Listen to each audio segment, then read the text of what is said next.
Everyone అందరికీ నమస్తే. అందరూ ఎలా ఉన్నారండి? బాగున్నారా? నేనైతే చాలా బాగున్నానండి. ఇది సండే వ్లాగ్ అండి. ఈరోజు నేను షూట్ చేసే వ్లాగ్ని చాలా రిక్వెస్టింగ్ వ్లాగ్ అనమాట, మోస్ట్ రిక్వెస్టింగ్ వ్లాగ్.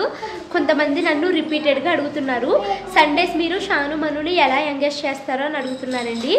అండ్ ఇంకొకటి ఏంటంటే, ఈరోజు మా హస్బెండ్ లేరు, నేను షాను మను మాత్రమే ఇంట్లో ఉన్నాము. So mom alone with 2 kids ఎలా ఉంటుంది, మా పిల్లల్ని సండే ఎలా మేనేజ్ చేస్తాను, అసలు వాళ్ళు ఏమేమి యాక్టివిటీస్ చేస్తారు సండేస్ అన్నది ఈ వ్లాగ్లో అయితే షేర్ చేస్తాను. అంటే ప్రతిరోజు అంటే ప్రతి సండే ఇలాగే ఉంటుందని చెప్పలేను, ఈ సండే ఎలా ఉంటుంది అన్నది అయితే మీతో షేర్ చేస్తానండి. నేను మీకు నిన్న వ్లాగ్లో చెప్పాను కదా, నైట్ వీడియో ఎడిట్ చేసేసి మార్నింగ్ లేట్గా లేస్తాను 11కి అని చెప్పాను కదండి. కానీ నేను నైట్ ఆ ఎండింగ్ చెప్పేసిన తర్వాత, వ్లాగ్ ఎండింగ్ చెప్పిన తర్వాత నాకు చాలా నిద్ర వచ్చేసింది అనమాట. పిల్లలతో పాటే నేను నిద్రపోయానండి. 10:30కి పడుకున్నాను. అయితే మళ్ళీ మార్నింగ్ 7కే లేచానండి. ఎందుకంటే పిల్లలు ఇంట్లో ఉన్నప్పుడు సండేస్ నాకు ఇంకా ఫోన్ తీసుకుని ఎడిటింగ్కి కూర్చుని వాయిస్ ఓవర్ ఇచ్చేంత టైం అయితే ఉండదు. ఎందుకంటే మెయిన్ పిల్లలు అటు ఇటు తిరుగుతూ ఉంటారు, ఆడుకుంటూ ఉంటారు, కేకలేస్తూ ఉంటారు, కాబట్టి వాయిస్ ఓవర్ ఇవ్వడం అవ్వదనమాట. సో పిల్లలు నిద్ర లేవకుండానే 7 o'clockకి లేచి 9 o'clock వరకు వీడియోస్ ఎడిట్ చేసి వాయిస్ ఓవర్ అయితే ఇచ్చేసానండి.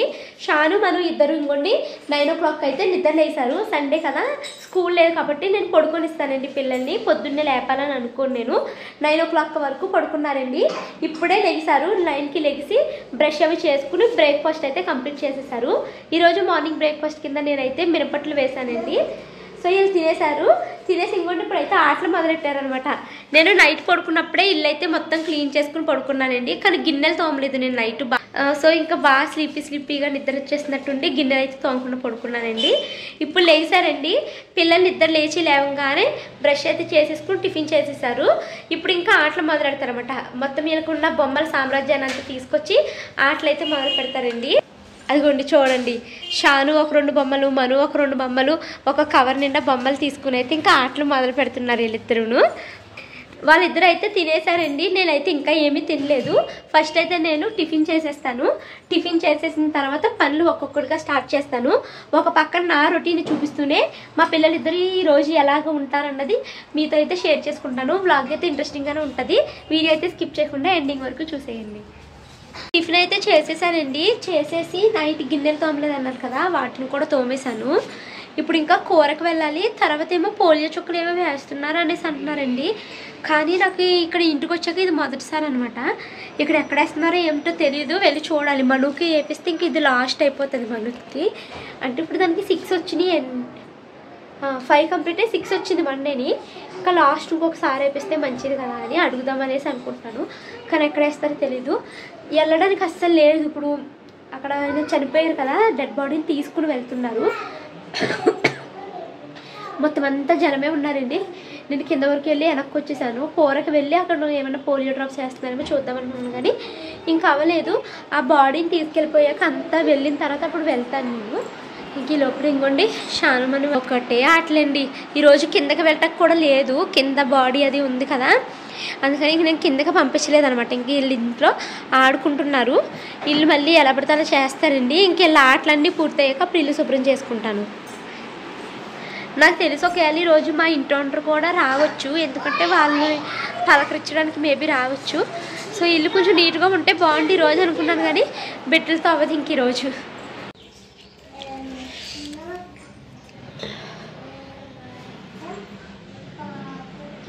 ఇద్దరైతే ఆడుకుంటున్నారండి. టైం 11:30 అయ్యింది. కింద బాడీని తీసుకెళ్ళిపోయారు, ఖాళీ అయ్యింది. సో ఇంక నేనైతే చికెన్ తీసుకొస్తాకి వెళ్తున్నాను. చికెన్ కాస్ట్ అయితే బాగా పెరిగిందంటండి. ఇదివరకు 100 రూపీస్కి అయితే మాకు కరెక్ట్గా సరిపోయేది అనమాట. ఇప్పుడైతే ఇది చాలా తక్కువ వచ్చింది. ఇంకా దీంట్ని నేను వాష్ చేసేసి దీంట్లోకి ఉప్పు, అల్లం వెల్లుల్లి పేస్ట్, ధనియాల పొడి, పసుపు, అలాగే కారము ఇవన్నీ వేసేసుకుని మిక్స్ చేసుకుని అయితే పక్కన పెట్టుకున్నాను. తర్వాత నేను ఉల్లిపాయలు ఇవన్నీ అయితే కట్ చేసుకున్నానండి. స్టవ్ పైన అయితే నేను ఈ స్టెయిన్లెస్ స్టీల్ కడాయి అయితే పెట్టుకుని దీంట్లోకి కొంచెం నూనె అయితే వేసుకున్నాను. నూనె బాగా వేడెక్కించాక దీంట్లోకి పచ్చిమిరపకాయ ముక్కలు అలాగే ఉల్లిపాయ ముక్కల్ని వేసుకుని బాగా మిక్స్ చేసుకున్నాను. ఇక్కడ నేనేమి చికెన్ ప్రాసెస్ అలాగే నేను చేసే టమాటా రైస్ ప్రాసెస్ ఏమి చూపించట్లేదు, జస్ట్ ఏదో ఒక చిన్న క్లిప్ యాడ్ చేశాను అంతేనండి. ఎందుకంటే ఈ ప్రాసెస్లో ఆల్రెడీ నేను చాలాసార్లు చేశాను. ఎప్పుడు నేను చికెన్ ఒకటే టైప్లో చేస్తానండి, ఆ టైప్ బాగానే వస్తుంది కూర మాకు, అందుకనేసి అదే చేస్తాను అనమాట. ఉల్లిపాయలు మగ్గిన తర్వాత చికెన్ ముక్కలు కూడా వేసాను. చికెన్ అయితే చాలా తక్కువ వచ్చింది కదండి, సో సరిపోదు కాబట్టి నేను మళ్ళీ మా ముగ్గురు కోసము ఎగ్స్ కూడా బాయిల్ చేసుకుని పక్కన పెట్టుకున్నాను. సో ఇది మగ్గడానికి టైం పడుతుంది. గ్యాస్ మీద అయితే కూర పెట్టానండి. ఈ పక్కనే పోలియో చుక్కలు వేస్తున్నారంట, మనుకి వేపిద్దామనేసి తీసుకుని వెళ్తున్నాను. మా షానుకి వేస్తారేమో నాకు తెలీదు, వేస్తే కనుక వేపిస్తాను. అంటే షానుకి 5 years కంప్లీట్గా వేయించేసాను. ఇంకా మా మనుకి ఈ ఒక డోస్ ఇంక కంప్లీట్ అయిపోతుంది. కొద్దిసేపటి క్రితము నేను బాల్కనీలో గిన్నెలు అవి తీసుకుంటూ ఉన్నాను, ఎండలో పెట్టినవి. ఈ లోపల ఈ పావురం ఎగురుతుంటూ వెళ్తుందండి. ఆ కరెంట్ వైర్ దీనికి తగిలినట్టుందండి, పాపం షాక్ కూడా చచ్చిపోయింది. పోడు కనిపిస్తలేదా, ఎవరు చూస్తలేరు, వేసుకొని వస్తున్నారు ఏమో, కొందరు పోయి మళ్ళీ మడుతుంది.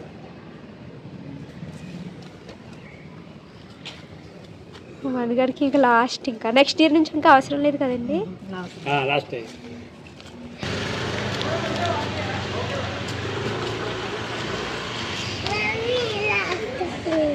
లాస్ట్ ఫింగర్ నీకు అయిపోయింది. ఇంకా ఇంటికి వచ్చిన తర్వాత నేనైతే ఇంకా చికెన్ కూర అయితే వండేసానండి. ఇంకా చికెన్ సరిపోదని ఎగ్స్ బాయిల్ చేశాను కదా, ఆ ఎగ్స్ పిల్లలిద్దరికి ఇచ్చేసాను. పిల్లలిద్దరు సరదాగా ఈ ఎగ్స్ అయితే ఒలిచేసారండి.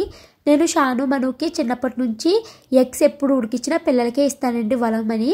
వాళ్ళు ఎక్కడ చిల్లు పడకూడదు, గుడ్డు పాడవకూడదు, అందంగా రావాలనేసి చాలా బాగా కాన్సన్ట్రేటెడ్గా కూర్చుని వలుస్తారు. సో పిల్లల్ని ఎంగేజ్ చేయడంలో ఎగ్ ఇవ్వడం అన్నది బెస్ట్ ఆప్షన్ అని నేను చెప్తానండి. ఇక నెక్స్ట్ అయితే ఈ పిల్లలిద్దరికి ఖాళీగా ఉన్నారు అనేసి నేను ఇది find the odd one out అని ఉంటుంది కదా, ఇది కూడా ఫోనిక్స్ టీచర్ చెప్పానండి నాకు, అది పెట్టండి అక్క బాగా ఎంగేజ్ అవుతారని చెప్తే ఇంకా అది పెట్టాను. వీళ్ళు కనిపెట్టేసి ఏదో సాధించేసినట్టు ఎంత హుషారుగా ఫీల్ అయిపోతున్నారోనండి. ఇక అయిపోయిందండి, కూర వండేసాను, టమాటా రైస్ కూడా చేసేసాను. నిజంగా చాలా బాగా వచ్చిందండి. తక్కువ చేశాను నేను రైస్, ఎందుకంటే నాకు రాత్రి వండిన అన్నం అలాగే ఉండిపోయింది అనమాట. సో నాకు ఇంకా సరిపోతుంది అనేసి తక్కువ వండాను. చాలా టేస్టీగా అయితే వచ్చింది, తక్కువ వండుకోవడం మీద ఏమో మరి చాలా బాగుంది అనమాట. నాకైతే అన్నం సరిపోయింది, నేను జస్ట్ కొంచెమే తిన్నాను టమాటా రైస్ అయితేనే, మిగతాదంతా అన్నం అయితే నేను తినేసానండి. మళ్ళీ అది వేస్ట్ అయిపోద్ది కదా. నైట్కేమో మొత్తం మిగిలిపోయింది అనమాట, ఈ టమాటా రైస్ మిగిలిపోయింది. ఆ టమాటా రైస్ ఏమో నైట్ నేను తినేసాను, మళ్ళీ నైట్ వండిన అన్నం అంతా అలాగే ఉండిపోయిందండి. నైట్ ఒక చిన్న ఇష్యూ జరిగి నాకు ఇంకా అన్నం తినబుద్ధి కాక వదిలేసాను అనమాట నేను. టైం అయితే కరెక్ట్గా 3 o'clock అవుతుందండి. నేనైతే లంచ్ అయిపోయిన తర్వాత గిన్నెలు తోమేసుకున్నాను. ఇప్పుడు ఇంకా నేను పిల్లలకి స్టవ్ మీద వేడి నీళ్ళు పెట్టేసి వాళ్ళకి నెయిల్స్ కట్ చేయాలి. నెయిల్స్ పెరిగిపోయినాయి అనమాట. నెయిల్స్ కట్ చేసేసి పిల్లలిద్దరికి నలుగు పెట్టి తలస్నానం అయితే చేపించేస్తానండి. తర్వాత ఇంకోటి ఇల్లు పిల్లలు ఎలా పడితే అలా చేసేసారు, ఆడుకుని ఇల్లు శుభ్రం చేసేసి పిల్లలిద్దరిని తీసుకుని కాసేపు అయితే పార్కుకి వెళ్తాను. సో అప్పుడు కాసేపు అక్కడ వాళ్ళు ఆడుకుంటారు కదా, అంటే ఆ పార్క్లో అసలు ఆడుకునేవారండి, జస్ట్ వాకింగ్ ఒకటే. ఇంక నేను మార్నింగ్ వాకింగ్ చేయలేదు కదా, ఇప్పుడు నేను వాకింగ్ చేసుకుంటాను. వాళ్ళిద్దరునేమో ఒక చాట్ కూర్చుని ఏమన్నా ఆడుకుంటారు. ఈ లోపల ఎవరైనా పిల్లలు వస్తే పేరెంట్స్ తీసుకుని ఆ పిల్లలతో ఆడుకుంటారు అనేసి వెళ్తున్నాం అనమాట. ఇంక ఇంట్లో ఉన్న మేమిద్దరం ఖాళీయే కదా, మేము ముగ్గురుమును ఇంట్లో ఉండి ఏం చేస్తారు, ఇంకా అక్కడ నుంచి వచ్చాక కాసేపు ఏమైనా చదివించడం ఏదో ఒకటి చేయాలి. సో ఫస్ట్ అయితే పిల్లలిద్దరికి నెయిల్స్ కట్ చేసేసి తర్వాత అయితే స్టవ్ మీద నీళ్ళు పెడతానండి. ప్రస్తుతానికైతే నేను ఇంకా స్టవ్ మీద నీళ్ళు పెట్టలేదు. షానుకైతే నెయిల్స్ బాగా పెరిగిపోయినాయి అనేసి ఇంక రోజు సండే కదా అనేసి కట్ చేస్తున్నానండి. అది రోజు కట్ చేయమని అడుగుతుంది, లేదా నైట్ టైం చెప్తుంది, లేకపోతే ఫ్రైడేస్ కానీ మంగళవారాలు కానీ ఇలా చెప్తుంది అనమాట. ఈరోజు కాదు రేపు అంటాను, రేపు అన్నది కాస్త మళ్ళీ నేను మర్చిపోతాను అనమాట. ఇంకా తలస్నానం చేపించినప్పుడు అన్నీ చెక్ చేసుకుని అలా కట్ చేస్తూ ఉంటానండి. ఇంక ఇప్పుడు ఖాళీగానే ఉన్నాను కదమ్మా, నెయిల్స్ కట్ చేస్తాను రా అంటే షాను వచ్చిందనమాట. షాను కట్ చేస్తున్నాను. షానుకు అయిన తర్వాత ఇంకా మను వచ్చింది, మనుకు కూడా కట్ చేసేసానండి. మా మను ఎంత కంగారు పెట్టేస్తుందో తెలుసండి, కట్ చేస్తుంటారా ఎక్స్ప్రెషన్స్ ఇచ్చేసింది అనమాట. అంటది నాకేమో నిజంగా ఎక్కడైనా ఫింగర్ పట్టేసిందేమో నేను భయపడతాను, చాలా కంగారు పడుతుందండి. నేను పిల్లలకి ఏదైనా చిన్న దెబ్బ తగిలినప్పుడు ఫస్ట్ వాళ్ళని నేను గమనించలేను అనమాట. నాకు కంగారు వచ్చేసింది, బాడీ అంతా బిగుసుకుపోయినట్టు అయిపోయి ఏమైనా రక్తం చూసానంటే ఇంకా అదే అలాగే అయిపోతాను అనమాట, మొత్తం బిగుసుకుపోయినట్టు అయిపోద్ది. డైరెక్ట్గా వెళ్ళి నేను దాన్ని చూడలేను అనమాట. ఇంక ఈ పిల్ల ఇచ్చే ఎక్స్ప్రెషన్స్కి దాని గోరులు తీయడానికి కూడా నాకు భయం వేసేస్తుంది అనమాట. పట్టేసింది అన్న అంటదండి, అక్కడ ఏం పట్టదు, అయినా కూడా మా మన అంతా హడావుడి చేసేస్తుంది. నాకు అసలే భయము అంటే వాళ్ళు ఇంకా ఇది చేసేస్తారు అనమాట. తర్వాత ఏమో పిల్లలిద్దరూ చాలా ఇంట్రెస్టింగ్గా కలరింగ్ వేసుకుంటున్నారు. ఇంకా డిస్టర్బ్ చేయడం ఎందుకులే అనేసి ఫస్ట్ నేనైతే ఇల్లు సర్దేస్తున్నానండి. ఇల్లు సర్దుకుంటూ వస్తున్నాను అనమాట. ఈ మంచాల కింద అన్నీ పాడేస్తూ ఉంటారండి. ఇవన్నీ నేను తీసుకుని ఒక్కొక్కటిగా సర్దుతున్నాను. ఇంక ఈ గది సర్దుతామమ్మా, మీరు మంచం ఎక్కేసి కూర్చోండి, మీరు మంచం మీద కూర్చుని కలరింగ్ అయ్యండి అంటే వాళ్ళు మంచం మీద కూర్చున్నారు. తర్వాత ఏమో నేను మిగతా గదులు సర్దుకుంటున్నాను. ఇవన్నీ మా షారుఖ్కి మొన్న నేను ఎన్టీఆర్ గార్డెన్ దగ్గర బుక్స్ ఎగ్జిబిషన్ జరిగింది కదండి, అక్కడ తీసుకున్న బుక్స్ అనమాట. ఎన్ని కలర్స్ వేసేసానో చూడమ్మా, రోజుకి నేను 3 పేపర్స్ వేస్తున్నాను, చెల్లి ఒకటి కూడా వేయట్లేదు అనేసి చెప్తుంది అనమాట మా షాను. సరే అయితే అమ్మ అనేసి నేను వాళ్ళు అక్కడ కూర్చోబెట్టి అయితే ఈ గది అయితే క్లీన్ చేస్తున్నానండి. ఆయాసం కింద ఉంటుందండి. ఎంత నాజల్ డ్రాప్స్ ఎన్ని వేసుకున్నా కూడా నాకు ఈ రొంప తగ్గట్లేదు, ఆవిరి పెట్టుకున్నా కూడా తగ్గట్లేదు. నాకైతే అస్సలు మెడిసిన్ యూజ్ చేయడమే ఇష్టం ఉండదండి. అతి కష్టం మీద థైరాయిడ్ ట్యాబ్లెట్ ఒక్కటి గుర్తుంచుకుని వేసుకుంటాను తప్పించి మిగతా ఏ బిళ్ళలు నేను మింగను అనమాట. ఆ కాల్షియం బిళ్ళలు ఇవి కూడా నాకు అసలు ఎంత మర్చిపోతానో, నాకు బిళ్ళలు వేసుకోవడమే నచ్చదు, అవి మర్చిపోతూ ఉంటాను. ఇంకా బిళ్ళలు వేసుకోకపోవడం ఇంకా లేట్ అవుతుంది. నేను ఏదైనా దానికదే న్యాచురల్గా తగ్గుతుంది అనేసి లైట్ తీసుకుంటున్నాను. ఈ రొంప ఎన్ని రోజులైనా దిగట్లేదనమాట. ఇంకేమో పిల్లలు చదువుకుంటున్నారు కదా, తాయితీగా చేపిద్దాంలే, స్నానం కంగారు ఏమొచ్చింది అనేసి ఇల్లు అయితే నీట్గా క్లీన్ చేసేసానండి. చాలా డేస్ అయిపోయింది మా ఇల్లుని మాప్ పెట్టుకుని. సో ఇంకా ఖాళీగానే ఉన్నాను కదా, పాప ఎప్పుడు మా వారే క్లీన్ చేస్తారు కదా, మాపింగ్ అంతా ఆయన చేస్తారు కదా, ఈరోజు నేను చేద్దామని అనేసి నేనైతే చేస్తున్నానండి. పీజీఆర్ లిక్విడ్ డిటర్జెంట్ని వాటర్లో మిక్స్ చేసి ఇందులో అయితే పోసాను, చాలా ఎక్కువ కలిపేశాను. అండ్ ఇది కూడా ఇల్లు బాగా దుమ్ము పట్టేసినట్టు ఉందండి. సో మిగిలిపోయిన లిక్విడ్ని అన్ని గదుల్లోకి చేత్తో ఇలాగా కల్లాపేసినట్టు వేసేసి ఆ తర్వాత అయితే నేను ఈ అగారో ఎలక్ట్రికల్ స్పిన్ మాప్ ఉంది కదా, దాన్ని యూజ్ చేసి అయితే మాపింగ్ పెడుతున్నాను. చాలామంది అక్క ఈ అగారో ఎలక్ట్రికల్ స్పిన్ మాప్ ఎలా ఉంది అని అడుగుతున్నారండి. సో చాలా డేస్ యూజ్ చేశాక మాకు అనిపించింది అయితే మీకు చెప్తున్నాను. ఇప్పుడు కొంతమంది ప్రతిరోజు మాపింగ్ పెట్టుకుంటారండి, దేవుడికి దీపారాధన చేసుకుంటాం అనేసి ప్రతిరోజు పెట్టుకునే వాళ్ళు ఉంటారు కదా, అలాంటి వాళ్ళకి ఈ అగారో ఎలక్ట్రికల్ స్పిన్ మాప్ చాలా బెస్ట్ అండి. ఒక పక్క తుడుచుకుంటూనే మరో పక్క మాపింగ్ పెట్టేసుకోవచ్చు, వాటర్ని స్ప్రింకిల్ చేసుకుంటూను. ఇప్పుడు నాలాగా 1 వీక్కి 10 డేస్కి పెట్టుకున్నారనుకోండి, అసలు అప్పుడు మనకి చాలా కష్టమైపోతుంది అనమాట. అప్పుడు ఏం చేయాలంటే నార్మల్ మనకి 100 రూపీస్వి ఉంటాయి కదండి, దాంతో ఒకసారి మాపింగ్ పెట్టుకుని ఆ తర్వాత దీంతో వాటర్ని స్ప్రింకిల్ చేసుకుంటూ పెట్టుకోవాల్సి వస్తుంది. ఎందుకంటే ఇందులో కొంచెం వాటరే పడుతుంది, 200 ml అలా పడుతుంది కదా. సో అప్పుడు ఏమవుతుంది, వాటరు వెంటనే అయిపోతుంది అనమాట. ఎక్కువ దుమ్మున్నప్పుడు మనకి అంత సాటిస్ఫాక్షన్ రావట్లేదు. కానీ ప్రతిరోజు పెట్టుకున్న వాళ్ళకైతే ఇదే బెస్ట్ అని నేను చెప్తాను. ఇప్పుడు నేనైతే మాది నార్మల్ మాపింగ్ ఇరిగిపోయిందండి, అందుకని మేము రెగ్యులర్గా ఇదే యూజ్ చేస్తున్నాము, వీక్లీ వన్స్. మామూలు తిరిగిపోయింది కాబట్టి ఇప్పుడు నేను ఏం చేశాను, ఎప్పుడు మా వారు పెడతారు, నాకు అసలు ఈ మాపింగ్ అంత ఐడియా లేదండి. సో నేను ఏం చేశాను, ఎక్కువగా పీజీఆర్ లిక్విడ్ డిటర్జెంట్ ఎక్కువ వేసేసాను. అదేమో బోల్ నొరగ వచ్చేసిందా, అసలు మీరు నమ్మరండి, 3-4 సార్లు నీళ్లు జిమ్ముకుంటూ పెట్టాను. చాలా టైం పట్టేసింది, గంట టైం పట్టిందండి నాకు ఇల్లంతా శుభ్రంగా పెట్టడానికి. నేను చేసిన తప్పే అది, నాకు తెలియక ఎక్కువ లిక్విడ్ని వేసేసాను. అది నేను పెట్టే కొద్దీ నొరగ వస్తూనే ఉంది. ఆ నొరగని మొత్తం బయటికి గెట్టడానికి, అది మొత్తం తీయడానికి నాకు చాలా టైం అయితే పట్టేసిందండి. కానీ ఈ మాపింగ్కి ఎంత బాగా పనిచేస్తుందంటే, ఇంట్లో పిల్లలు ఏదైనా మొబ్బేసినప్పుడు మచ్చలు పడిపోతాయి కదండి, దాన్ని ఆ కింద చక్రాలు తిరుగుతూ రీ అని తిరిగేసి మొత్తం అంతా లాగేస్తుంది అనమాట. చాలా నీట్గా శుభ్రం చేస్తుందండి. ఎవ్రీడే చేసుకునే వాళ్ళు అయితే తీసుకోవచ్చు, అలా కాదు 10 డేస్కి అలా చేసుకునే వాళ్ళు అయితే ఫస్ట్ నార్మల్ దాంతో మాపింగ్ పెట్టేసుకుని, అంటే దుమ్మంతా నార్మల్ దాంతో తీసేసుకుని ఆ తర్వాత దీంతో పెట్టుకుంటే ఎక్కడైనా మచ్చలు లాంటివి ఉంటే ఆ మచ్చలు మొత్తాన్ని లాగి పాడేస్తుంది అనమాట. సో నేను టోటల్గా అన్ని రూమ్స్ని 3 టైమ్స్ అయితే పెట్టాను. ఫస్ట్ అయితే ఆ సోప్ వాటర్తో పెట్టేశానండి, రెండోసారి ఏమో నార్మల్ వాటర్ని స్ప్రింకిల్ చేస్తూ పెట్టాను, మూడోసారి మళ్ళీ నార్మల్ వాటర్ని స్ప్రింకిల్ చేస్తూ పెట్టాను. సో టోటల్ ఇల్లంతా శుభ్రం అవ్వడానికి 3 టైమ్స్ అయితే పెట్టాల్సి వచ్చిందండి. నేను ఎక్కువగా ఆ పీజీఆర్ లిక్విడ్ని ఎక్కువగా వేసేయడము, నొరగ ఎక్కువ వచ్చేసింది అనమాట. ఆ నొరగ పోయే వరకు పెడుతూనే ఉన్నాను. సో ఫైనల్లీ ఇదంతా నేను 4ంటికి స్టార్ట్ చేశానండి. 4ంటికి అలా స్టార్ట్ చేస్తే గంటన్నర పట్టింది అనమాట ఇంత నీట్గా రావడానికి. సో ఫైనల్లీ పెట్టేశాను. మా షాను మనం అయితే ఈవినింగ్ స్నాక్స్ కింద స్వీట్ కార్న్ అయితే తింటున్నారండి. సో ఇల్లు అయితే ఇప్పుడు చూసారా ఎంత నీట్గా ఉందో, శుభ్రంగా ఉంది కదా. ఆ నెయిల్ పాలిష్ మచ్చలు అయితే వదలలేదండి. నా దగ్గర నెయిల్ పాలిష్ రిమూవర్ లేదు. ఇక దీనికైతే నేను ఛార్జింగ్ పెట్టేశాను. ఈ అగారో ఎలక్ట్రికల్ స్పిన్ మాప్కి ఛార్జింగ్ మనము 4 hours పెడితే 45 minutes అయితే వస్తుందండి. సో ఫైనల్లీ ఇల్లు శుభ్రం అయిపోయింది. నా బిడ్డలు మళ్ళీ ఆటలు మొదలు పెట్టేశారు. సాయంత్రం పడుకునే ముందు మళ్ళీ శుభ్రం చేసుకుని పడుకోవాలి. ఇక పిల్లలకైతే తలస్నానానికి వేడి నీళ్ళు కాగిపోయినాయండి. సో నలుగు పెడదామనేసి నలుగు పిండి తీసుకున్నాను. కుంకుడుకాయలు కూడా నానబెట్టేశాను. సో పిల్లలిద్దరికి తలస్నానం చేపించి వస్తాను. టైం అయితే 6:20 అవుతుందండి. పిల్లలకైతే నీట్గా నలుగు పెట్టేసి ఫస్ట్ అయితే ఫుల్ బాడీ మొత్తం ఆయిల్ మసాజ్ చేసి నలుగు పెట్టేసి తలస్నానాలు చేపించేశాను. నేను కూడా తలస్నానం చేద్దాం అనుకున్నాను కానీ ఇక రేపు షాంపూ రాసుకొని చేయాలి. వస్తున్నాను కదా.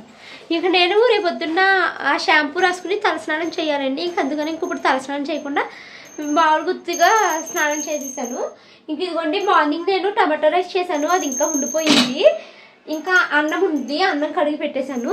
ఇప్పుడు కాసేపు పిల్లల్ని ఒక గంట కాసేపు చదివిచ్చేసి అన్నాలు తినేసి అప్పుడు మేము పార్క్ అయితే వెళ్తామండి. మా షాను మను చూసారా, మా మను ఎంత క్యూట్గా ఉందో చూడండి. మా తల్లి అయ్యమ్మ ఎంత క్యూట్ ఉన్నావమ్మా నువ్వు. ఎగరకో చాలా పొన్ను ఉండు. పొట్టు తీనా ఎలా ఉండు చేతి. వా ఎంత బాగున్నావమ్మా మన తల్లి. సో ఇప్పుడైతే పిల్లల్ని చదివిస్తున్నానండి. రేపు లేదు షానుకి స్కూలు, ఎల్లుండవ షానుకి స్కూల్ ఉంది. హిందీ ఎగ్జామ్ అనమాట. సో ఫస్ట్ నేను పిల్లకి హిందీ ఎగ్జామ్ రివిజన్ పేపర్ అంతా రాసి ఇచ్చేసాను అనుకోండి, అది ఎగ్జామ్ రాస్తుంది. ఇక మా మనుకు కూడా రివిజన్స్ ఇస్తున్నారు. మనుకు కూడా ఫైనల్ ఎగ్జామ్స్ మార్చిలో అంటే ఇంకొక 10 daysలో స్టార్ట్ అవుతాయి అనుకుంటా మనుకి. సో మనుకి నేను కూడా ఆ రివిజన్ ఇవి ప్రాక్టీస్ చేపిస్తాను. ఫస్ట్ అయితే షానుకి ఎగ్జామ్ పేపర్ ఎక్కించేస్తాను అన్నం ఉడికే లోపలని. ఆ తర్వాత ఏమో మనుకి చదివించడం స్టార్ట్ చేస్తానండి. వీడియో అయితే కంటిన్యూ అవుతుంది, స్కిప్ చేయకుండా చూడండి. మనుకైతే హోంవర్క్స్ ఏమీ లేవండి, సాటర్డే స్కూల్కి వెళ్ళలేదు కదా. సో అందుకనేసి దానికి ఆల్ఫాబెట్స్ అండ్ ఆ నుంచి బండిరా వరకు రాయమనేసి దానికి ఆ హోంవర్క్ అయితే చెప్పాను. ఇక షాను అయితే హిందీ ఎగ్జామ్ ఉంది కదా, అది క్వశ్చన్ పేపర్ నేను రాస్తానంటే వద్దామా నేనే ఎక్కించుకుంటాను అనేసి అన్నది. ఇంకా అది రాసుకుంటుంది అనమాట. ఇంకా నేను ఆ పిల్లలు బుక్స్ ఏమున్నాయి ఏం చేయించాలని ఇలా చూస్తున్నాను. ఇక్కడ వరకు వ్లాగ్ అయితే చాలా ప్రశాంతంగా జరిగింది కదండి. యాక్చువల్లీ రోజు ఇక్కడ వరకు చాలా ప్రశాంతంగా జరిగింది నాకు.